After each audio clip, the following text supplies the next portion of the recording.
welcome back to the Marking Properties YouTube channel, where we talk all things property market with hints and tips and so much more. Today we're going to be tackling the topic of shared ownership, so if you're ready, let's get to it. Before we start, today's information is geared around the Welsh perspective, which is our region of South Wales. Do check if you want a little bit more detail as what the rules are in your area. But what is shared ownership? So shared ownership is a scheme which provides financial support to those who wish to purchase a home but cannot afford 100% of the full market value of the property. The scheme will allow people to get onto the property ladder who may have found it difficult before for a number of reasons, such as a lack of funds, a low income, or perhaps starting again after the breakdown of a relationship.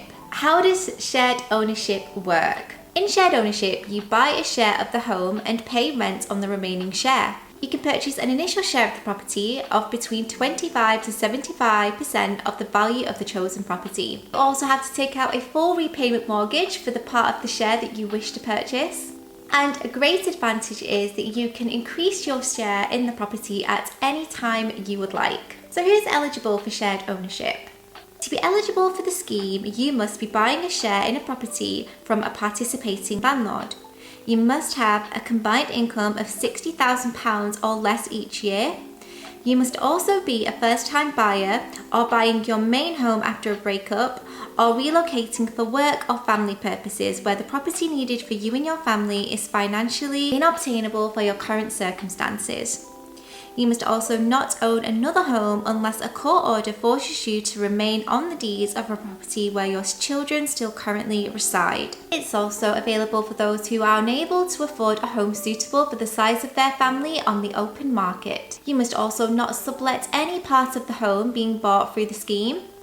And you must be able to buy the minimum share available, pass an affordability check and financial assessment, and finally, it is essential that you will be able to secure a mortgage. So now we've talked about what shared ownership is and what the scheme involves, who is eligible for it, let's now weigh up the pros and cons, because there are definitely two sides to every coin. So let's begin with the pros of shared ownership.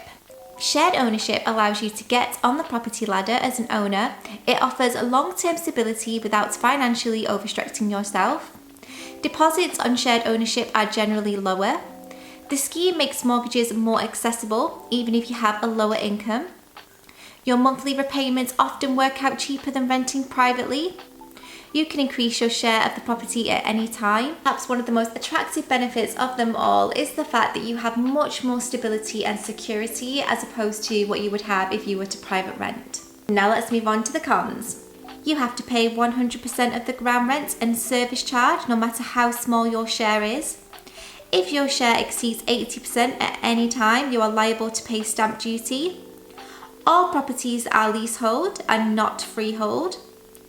While you're free to decorate, there are limitations and restrictions when it comes to the home improvement area, and you have to obtain permission from the relevant housing provider. This does provide some limitations, but there are definitely more pros than cons when it comes to shared ownership, especially if you're struggling to get on the property ladder in your current situation. So always do explore your financial product options. It's always a fantastic idea. Speaking of research, we actually have a property blog as well, which we're very active on, where you can go and research a wealth of different topics, from shared ownership to the modern method of property auction and so much more. So I'm going to link our property blog in the description along with Mark's details. Remember, if you want to sell your property and you reside in South Wales, regardless of the condition or circumstance, we can come out and make you a cash offer. So I'll pop his information in the description, so feel free to get in touch if you would like. And also feel free to comment down below with any questions that you have for Mark, and he'll answer them as soon as possible. But thanks so much for watching.